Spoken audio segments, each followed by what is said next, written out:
در مسئله همکاری های ما با 39 کشور دنیا 39 کشور رویخطش در من هست از فدراسیون روسیه سرکرده تا یمن 39 کشور دنیا 1893 نفر در این کشورها توسط بورسیاها میکنند و امروز تعدادی به خارج رفتن خیلی زیاد شده است.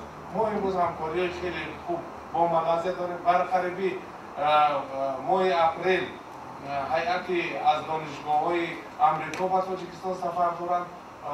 ما با آنها شرح سازشنامه می‌بندیم و همچنین توجه فرانسه و مؤسسه‌های تعلیمی ما شاگردای ما زیاد شده است.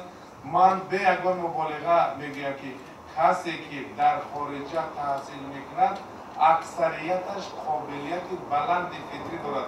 ما تنها باید کوشش کنیم که توسط سازشنامه آنها را توانیم برگردانیم و جای کار تامین کنیم که آنها با ما کار کنند. و امروز باعث خوشنودی و امروز میشنوید و من اینا با خوب ندارم پیشتر بیم، لیکن من اکبر ترسون رو دیدم که امروز وظیفه دیرکتور انستیتوت زبان و ادبیات و سرشناسی برای کار شروع میکنند. البته ببینید که امروز فضا محیط دستگیری پرزیدنت و ساحه علم و معارف و فرهنگ زیاد شده است. امروز خیلی کسانی که در خارج کار کرده شدند خودشان داوطلب هستند که در تاجیکستان کار و فعالیتشان را پیش برند. تشکر.